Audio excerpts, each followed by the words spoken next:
Welcome to our show, Defense Briefing. I am your host, Liang Jun.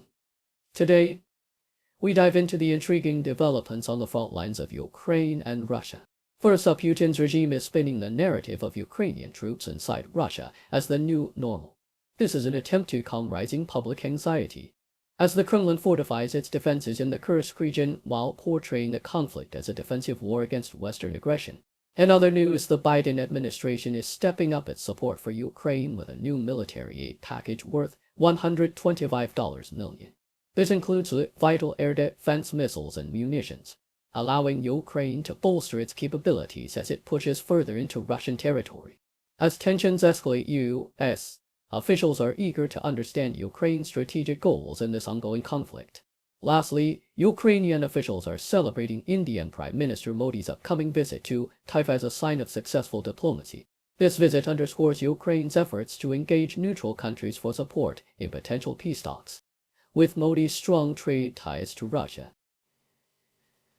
His involvement may play a crucial role in shaping future negotiations. Please stay tuned for more detailed coverage.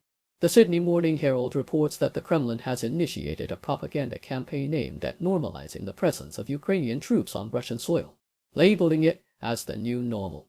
This messaging is directed towards the Russian populace, suggesting that the unexpected occupation of Russian territory is expected to persist for months. As Ukraine continues to make military advancements in the Kursk region, the Russian government is attempting to downplay the significance of these incursions, which began over 2 weeks ago. New fortifications, vehicle ditches and trenches are being constructed along the border, indicating Russia's anticipation of a prolonged conflict. Despite increased public anxiety in the region, many Russians remain apathetic, viewing the situation as a defensive war against Western aggression rather than an attack by Ukraine. According to the Associated Press, the Biden administration is set to send approximately $125 million in military aid to Ukraine, which includes an array of advanced weaponry such as air defense missiles and artillery ammunition. This support comes as Ukrainian forces continue their surprise offensive into Russia, having reportedly gained control of around 100 square kilometers near Kursk. The U.S. officials are keen to understand how this operation fits into Ukraine's broader strategic goals, especially as Russian troops are making gains in the east. Ukrainian President Volodymyr Zelensky has visited the border area where the offensive began, indicating ongoing military success and the capture of additional territory and prisoners of war. The New York Times highlights that Ukraine's military incursion into Russia coincides with a diplomatic push to secure wider international support. Ukrainian officials view the upcoming visit of Indian Prime Minister Narendra Modi as a sign of diplomatic success, emphasizing the importance of engaging with neutral nations like India and China. While Modi's visit illustrates a complex diplomatic landscape, it also underscores India's careful navigation of its relationships with both Ukraine and Russia. The visit is such as significant as India maintains close trade ties with Russia while aiming to avoid isolating it further in the international arena. This delicate balance reflects the broader geopolitical implications of the ongoing conflict, as Ukraine seeks to enhance its negotiating position in any potential peace talks.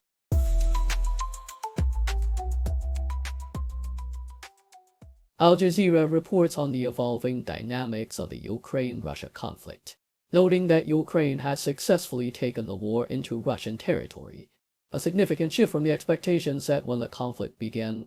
Moscow has recently experienced one of its largest drone attacks, emphasizing Ukraine's newfound capability to strike back. This bold maneuver raises questions about the potential for negotiations and the future of the conflict, particularly regarding Russia's response. Experts like Hannah Shellist and Teresa Fallon weigh in on the implications of Ukraine's actions, suggesting that discussions of a stalemate may now be on hold as both sides reassess their positions. The Sydney Morning Herald captures a lighter yet intriguing moment from the German Navy, which recently played the iconic Imperial March from Star Wars while cruising down the River Thames. Despite the viral attention the event garnered, the German Navy insists there was no deeper message behind the choice of music. The warship Braunschweig also played London Calling upon its arrival. Adding to the spectacle, the commander, a self-proclaimed Star Wars enthusiast, chooses different John Williams scores for each foreign harbor visit, showcasing a unique blend of military tradition and pop culture. In a revealing interview with the diplomat, Major Liang Jun of the Myanmar military discusses the controversial collaboration between the military and the Arakan Rohingya Salvation Army (ARS) against the Arakan Army.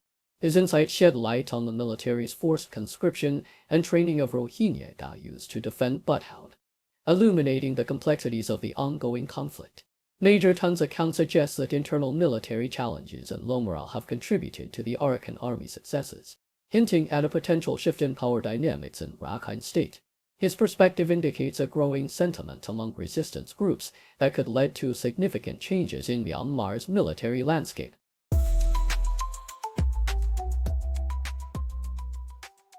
Yahoo US reports that Nigo, the renowned Japanese designer and artistic director of Kenzo, has officially announced the release of his Nike Air Force 3 sneaker later this year, following his appearance at Paris Fashion Week, where he showcased the sneakers. Nigo shared a vintage-style advertisement on Instagram, featuring a box with tissue spilling out and the tagline, "You can't put Nigo in a box." The sneaker boasts a vibrant color palette and a mix of materials, with a white base accented by bright overlays and unique textures like corduroy and suede. Although the Air Force 3 has not achieved the same popularity as its predecessor, the Air Force One sneaker enthusiasts are eagerly anticipating its debut this fall. BBC highlights the impact of Storm Lillian as Scotland braces for a third weather warning in just 1 week. The storm is expected to bring heavy rain and strong winds, with gusts reaching up to 80 mph in some areas. The previous weather alerts have already caused disruptions, including road closures and the cancellation of events like the Strathaven Balloon Festival. As the storm approaches, residents are urged to prepare for adverse conditions, reflecting the ongoing challenges posed by unpredictable weather patterns in the region. In another report by BBC, students across Yorkshire are experiencing a mix of emotions as they receive their GCSE results. With around 18 of students achieving top grades, the results mirror last year's performance. Although the percentage of students reaching the lower passing grades has dipped slightly below the national average, many schools are celebrating their students' hard work, with head takers acknowledging the unique challenges faced by this cohort due to the pandemic. Students like Gracie and Madeline are sharing their aspirations for further education, while others like Dennis reflect on their challenging journeys in adapting to a new country and language. Overall, the day is marked by celebration and recognition of the students' achievements amidst the backdrop of recent educational hurdles.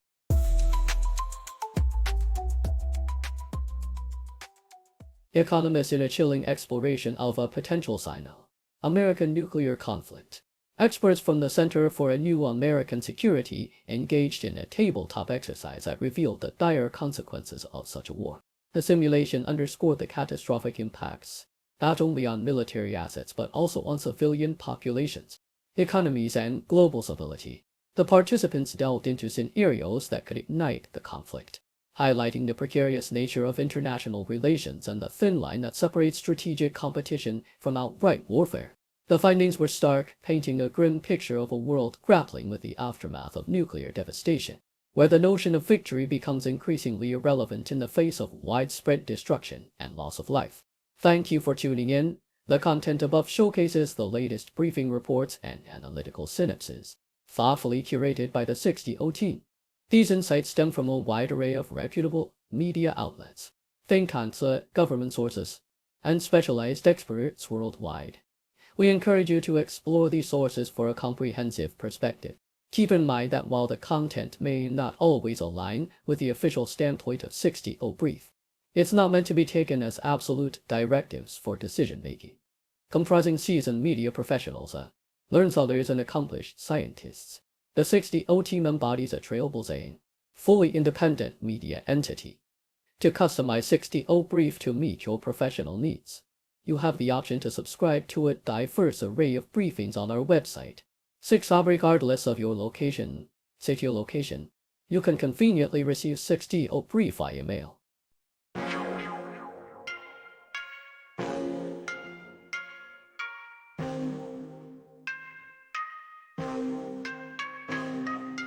Do you Push brakes, buzz the ground. Stories spin, walls come down. Voices merge in the sound. Faces mix in the crowd. Broadcasters paint the scene. World events on our screen. Every link a different theme. Words collide in the stream. 6 degrees connect the dots. Background stories more than knots. Hear the voices rise aloft. Truth unveils in every spot. Cultures clash across the globe. Spin the threads in a strobe. Every story wears a robe. Truth and lies in their code. Journalists dig real deep. Secrets out, they don't sleep. Every angle they will keep. In the news we take a leap. New perspectives day by day.